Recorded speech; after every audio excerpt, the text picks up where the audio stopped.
Presunção é uma névoa que envolve o verdadeiro caráter de um homem além do que ele possa enxergar. Enfraquece sua capacidade inata e fortalece todas as suas inconsistências. Capítulo 9. Decisão. O domínio da procrastinação. O sétimo passo rumo à riqueza. A análise de mais de 25 mil homens e mulheres que viveram um fracasso revela que a falta de capacidade de decisão estava perto do topo da lista das 31 principais causas do fracasso. A procrastinação, o oposto da decisão, é um inimigo comum que praticamente todas as pessoas precisam dominar. Você vai ter uma oportunidade de testar sua capacidade de tomar decisões rápidas e definitivas quando terminar de ler este livro e começar a colocar os princípios em prática. Minha análise de várias centenas de pessoas que acumularam fortunas muito além da marca de $1 milhão revelou que todas elas tinham o hábito de tomar decisões prontamente e de mudar essas decisões de forma lenta. As pessoas que não conseguem acumular dinheiro, sem exceção, têm o hábito de tomar decisões muito lentamente, quando tomam, e de mudar essas decisões de forma rápida e frequente. Uma das qualidades mais notáveis de Henry Ford era o hábito de tomar decisões rápidas e definitivas e mudá-las lentamente. Essa qualidade era tão pronunciada em Ford que deu a ele a fama de obstinado. Foi essa qualidade que incitou Ford a continuar produzindo o famoso modelo T, o carro mais feio do mundo, quando todos seus conselheiros e muitos compradores do carro pressionavam por modificações. Talvez Ford tenha demorado demais para fazer a mudança, mas o outro lado da história é que sua firmeza de decisão produziu uma enorme fortuna antes que a mudança de modelo se tornasse necessária. Alguns dizem que a firmeza de decisão de Ford foi só teimosia, mas até essa qualidade é preferível à lentidão para tomar decisões e à rapidez para mudá-las. Comentário. A coerência de Henry Ford, ou sua firmeza de decisão, estendeu-se também à cor do modelo T. Em 19 anos de produção, de 1908 a 1927, 15 milhões de unidades foram fabricadas apenas em preto. Pouco depois do lançamento do modelo, Napoleon Hill se encontrou com Ford para falar sobre os princípios do sucesso. De acordo com Hill, citado no livro A Lifetime of Riches, The Biography of Napoleon Hill, de Michael Rich, Henry Ford era frio, indiferente, nada entusiasmado e só falava quando não tinha opção, a menos que estivesse falando sobre seu carro. No começo, poucas pessoas, além de Carnegie, poderiam prever o sucesso que Ford teria e que Hill atribuiu posteriormente ao autocontrole e ao esforço concentrado. No primeiro encontro entre ele e Hill, em 1911, Ford estava interessado apenas em falar sobre o modelo T. Depois que Ford o levou para uma volta pela fábrica, Hill comprou um carro por $680. Tomando as próprias decisões. Em sua maioria, as pessoas que fracassam em acumular o dinheiro de que precisam são, em geral, facilmente influenciadas pelas opiniões dos outros.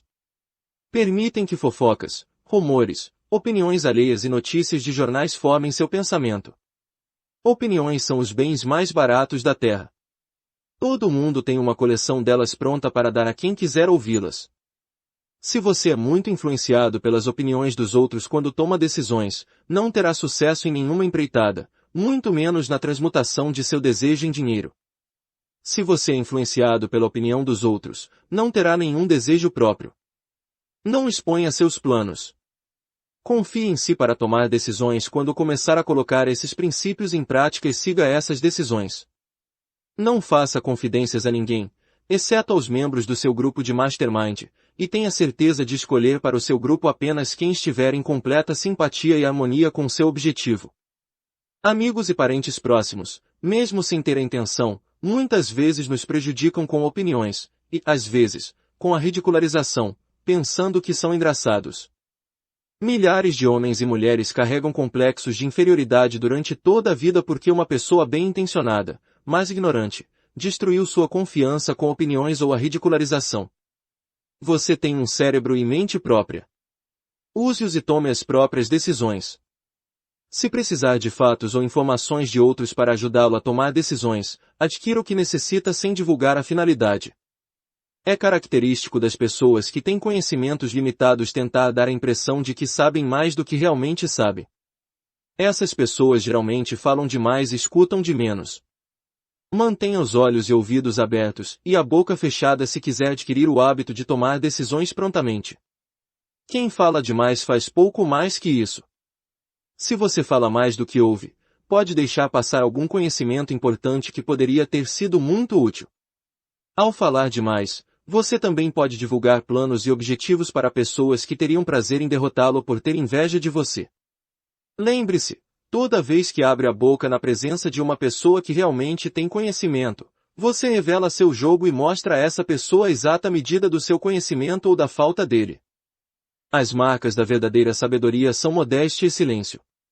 Tenha em mente que cada pessoa, como você, está buscando a oportunidade de acumular dinheiro. Se falar de seus planos com excessiva liberdade, você pode se surpreender ao descobrir que outra pessoa o superou usando os planos de que você se vangloriou. Uma de suas primeiras decisões deve ser manter a boca fechada e abrir os olhos e os ouvidos. Para servir de lembrete, copie o seguinte ditado em letras grandes e coloque-o onde possa ver diariamente: diga ao mundo o que você pretende fazer, mas primeiro mostre. Isso equivale a dizer que ações, não palavras, são o mais importante. O valor das decisões depende da coragem necessária para tomá-las. As grandes decisões que serviram de base à civilização implicaram grandes riscos, muitas vezes o risco de morte. A decisão de Lincoln de promulgar sua famosa Proclamação de Emancipação, que deu liberdade aos afro-americanos, foi tomada com plena compreensão de que a atitude faria milhares de amigos e apoiadores políticos se voltarem contra ele. Quando os governantes de Atenas deram a Sócrates a opção de desmentir seus ensinamentos ou ser condenado à morte, a decisão de Sócrates de beber o copo de veneno em vez de comprometer sua crença pessoal foi uma escolha de coragem. Isso acelerou o tempo em 1000 anos e deu às pessoas que ainda nem haviam nascido na época o direito à liberdade de pensamento e discurso. 56 que se arriscaram à forca. A maior decisão de todos os tempos, no que diz respeito a qualquer cidadão norte-americano, foi tomada na Filadélfia em 4 de julho de 1776, quando 56 homens assinaram um documento que, eles sabiam, traria liberdade a todos os norte-americanos ou levaria cada um dos 56 à forca.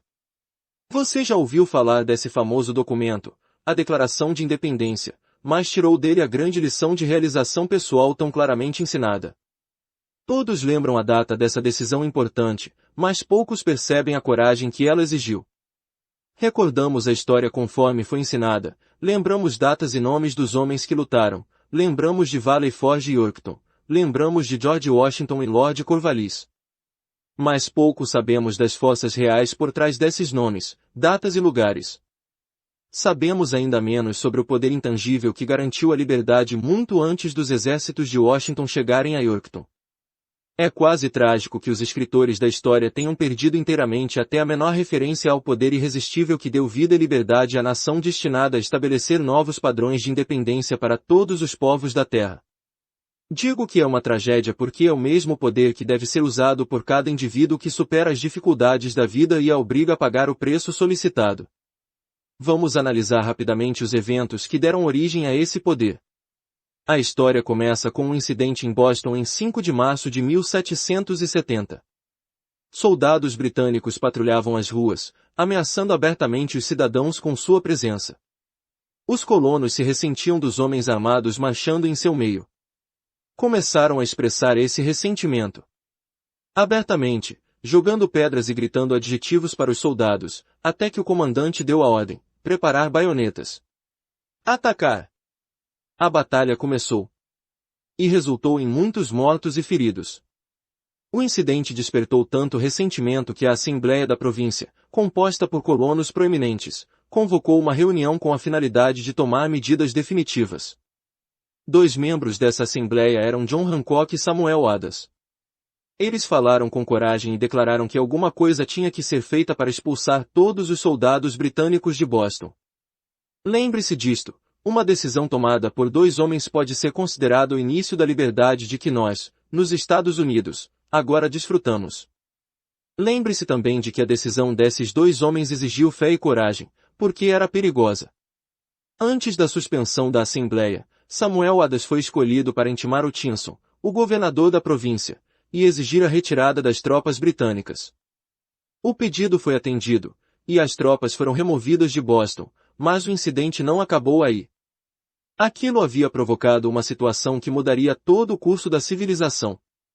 Richard Henry Lee tornou-se um fator importante nessa história, porque ele e Samuel Adams trocavam cartas com frequência, compartilhando livremente seus medos e esperanças em relação ao bem-estar do povo de suas províncias.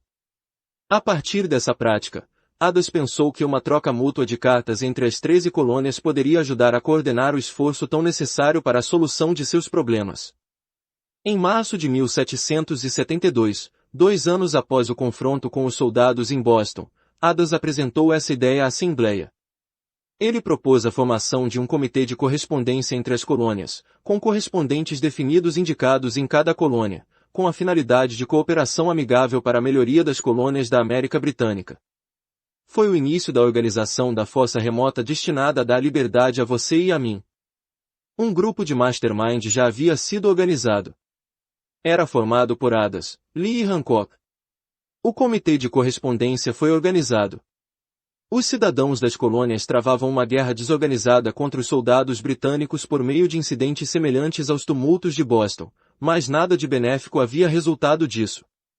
Suas queixas individuais não haviam sido consolidadas sob um mastermind. Nenhum grupo havia dedicado corações, mentes, almas e corpos a uma decisão definida de resolver suas dificuldades com os britânicos de uma vez por todas até Adams, Hancock e Lee se reunirem. Enquanto isso, os britânicos não estavam parados. Eles também planejavam e se dedicavam a algum mastermind. E tinham a vantagem de contar com dinheiro e exército organizado. Uma decisão que mudou a história. A coroa nomeou Gage para substituir o Tinson como governador de Massachusetts. Um dos primeiros atos do primeiro governador foi enviar um mensageiro para intimar Samuel Adams com o objetivo de tentar deter sua oposição pelo medo. Você vai entender melhor o que aconteceu com essa citação da conversa entre o Coronel Fenton, o mensageiro enviado por Gage, e Adams. Coronel Fenton, foi autorizado pelo governador Gage a garantir, Sr. Adams, que o governador foi capacitado a conceder-lhe tantos benefícios quantos forem satisfatórios, esforço para conquistar Adams com promessa de suborno, desde que você se comprometa a cessar sua oposição às medidas do governo. O conselho do governador, senhor, é que pare de provocar o descontentamento de sua majestade. Sua conduta o submete às penalidades de um ato de Henrique VIII que determina que indivíduos podem ser enviados à Inglaterra para julgamento por traição ou cumplicidade em atos de traição, a critério de um governador de província. Mas, ao mudar sua atitude política, você não só terá grandes vantagens pessoais, como ficará em paz com o rei. Samuel Adams tinha duas opções: podia cessar a oposição e receber propina, ou podia continuar e correr o risco de ser enforcado. Claramente, havia chegado a hora em que Adams era forçado a tomar uma decisão imediata que poderia custar sua vida. Adams fez questão de que o coronel Fenton desse sua palavra de honra de que transmitiria a resposta ao governador exatamente como ele a formularia. Resposta de Adams: então você pode dizer ao governador Gage que acredito ter feito as pazes há muito tempo com o rei dos reis. Nenhuma consideração pessoal me induzirá a abandonar a causa digna de meu país. Diga ao governador Gage que o conselho de Samuel Adams para ele é parar de ofender os sentimentos de um povo exasperado. Quando o governador Gage recebeu a resposta cáustica de Adams, ficou furioso e emitiu a seguinte proclamação: pelo presente, e em nome de Sua Majestade, ofereço e prometo seu perdão mais gracioso a todas as pessoas que imediatamente abandonem as armas e retornem aos seus deveres de súditos pacíficos, excluindo do benefício deste perdão apenas Samuel Adams e John Hancock, cujas ofensas são de natureza muito flagrante para admitir qualquer outra consideração senão a punição. Adams e Hancock estavam no centro das atenções. A ameaça do governador irado forçou os dois homens a tomar outra decisão, igualmente perigosa. Eles convocaram às pressas uma reunião secreta de seus seguidores mais determinados. Assim que todos se apresentaram, Adams trancou a porta, colocou a chave no bolso e informou aos presentes que era imperativa a organização de um congresso dos colonos e que nenhum homem deveria sair daquela sala até que a decisão desse congresso fosse tomada. Houve grande alvoroço. Alguns pesaram as possíveis consequências desse radicalismo. Alguns expressaram sérias dúvidas sobre a sensatez de uma decisão tão definitiva contra a coroa. Fechados naquela sala havia dois homens imunes ao medo, cegos à possibilidade de fracasso, Hancock e Adams. Por influência dessas duas mentes, os outros foram induzidos a concordar com arranjos a serem feitos por meio do Comitê de Correspondência para uma reunião do Primeiro Congresso Continental, a ser realizada na Filadélfia, em 5 de setembro de 1774. Lembre-se dessa data. É mais importante que 4 de julho de 1776. Se não houvesse a decisão de realizar um Congresso Continental, não haveria assinatura da Declaração de Independência. Antes do primeiro encontro do novo Congresso, outro líder em uma região diferente do país estava profundamente envolvido na publicação de uma visão resumida dos direitos da América Britânica. Era Thomas Jefferson, da província da Virgínia, cujo relacionamento com Lord Dunmore, representante da coroa na Virgínia, era tão tenso quanto o de Hancock e Adams com seu governador. Pouco depois da publicação de seu famoso Resumo dos Direitos, Jefferson foi informado de que estava sujeito a processo por alta traição contra o governo de Sua Majestade. Inspirado pela ameaça, um dos colegas de Jefferson, Patrick Henry, emitiu corajosamente sua opinião, concluindo as observações com uma frase que deve ser um clássico eterno: se isso for traição, tire proveito máximo dela. Foram homens como esses que, sem poder, sem autoridade, sem força militar, sem dinheiro, dedicaram-se à solene consideração do destino das colônias. Em 7 de junho de 1776, Richard Henry Lee levantou-se, dirigiu-se ao presidente e à assustada Assembleia e declarou: Senhores, proponho que essas colônias unidas são, e devem ser por direito, estados livres e independentes, desobrigados de toda lealdade à coroa britânica, e que toda conexão política entre eles e o estado da Grã-Bretanha seja, e deva ser, totalmente dissolvida. A decisão mais grandiosa já escrita. O movimento surpreendente de Lee foi discutido fervorosamente, e por tanto tempo que ele começou a perder a paciência.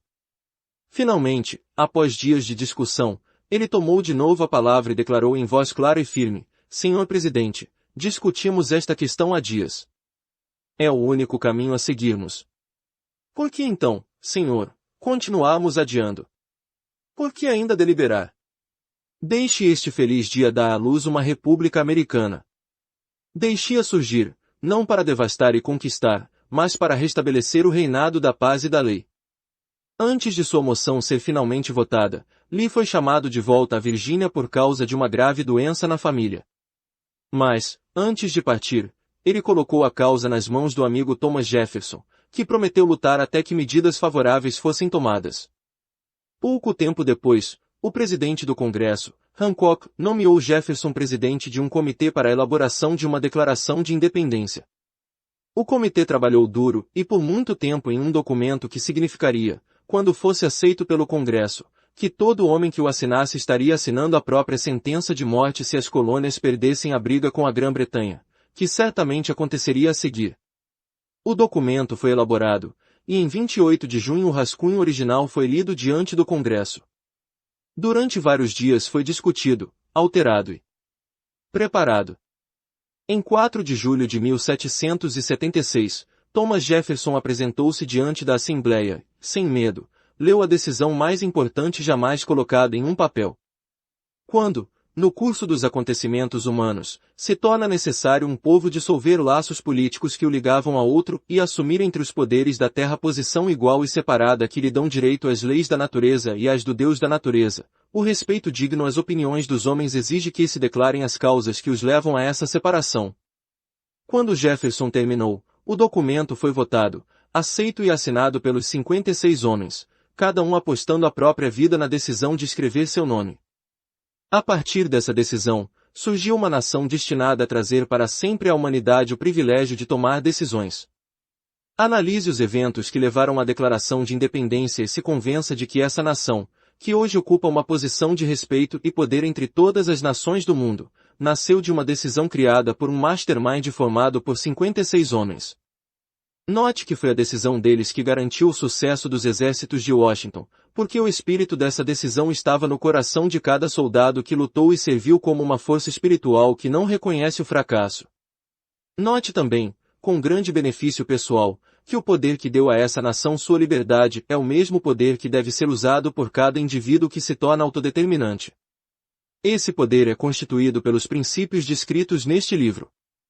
Não será difícil detectar na história da Declaração de Independência pelo menos 6 desses princípios: desejo, decisão, fé, perseverança, mastermind e planejamento organizado. Saiba o que quer e você geralmente vai conseguir. Nessa filosofia, você vai ver a sugestão de que o pensamento, apoiado por forte desejo, se transmutará em seu equivalente físico. A história da fundação dos Estados Unidos e a história da organização da United States Steel Corporation são exemplos perfeitos do método pelo qual o pensamento faz essa transformação surpreendente. Em sua busca pelo segredo do método, não procure um milagre, porque você não o encontrará. Você encontrará apenas as eternas leis da natureza. Essas leis estão disponíveis para toda pessoa que tem fé e coragem para usá-las. Podem ser usadas para levar a liberdade a uma nação ou para acumular riquezas. Quem toma decisões pronta e definitivamente sabe o que quer e em geral consegue. Os líderes em cada área da vida decidem com rapidez e firmeza. Essa é a principal razão pela qual são líderes. O mundo costuma abrir espaço para pessoas cujas palavras e ações demonstram que elas sabem para onde estão indo. A indecisão é um hábito que geralmente começa quando a pessoa é jovem. Torna-se cada vez mais um hábito à medida que o jovem passa pela escola primária, pelo ensino médio e até pela faculdade sem definição de objetivo. O hábito da indecisão acompanha a pessoa na ocupação que ela escolhe. Geralmente um jovem que acaba de sair da escola procura qualquer trabalho disponível. Os jovens aceitam o primeiro emprego que conseguem encontrar porque caíram no hábito da indecisão. A grande maioria das pessoas que hoje estão empregadas ocupa a posição em que estão por não terem a firme decisão para planejar uma posição definitiva, nem o conhecimento de como escolher um empregador. Decisões definitivas sempre exigem coragem. Às vezes, muita coragem. Os 56 homens que assinaram a Declaração de Independência apostaram a vida na decisão de apor o nome no documento.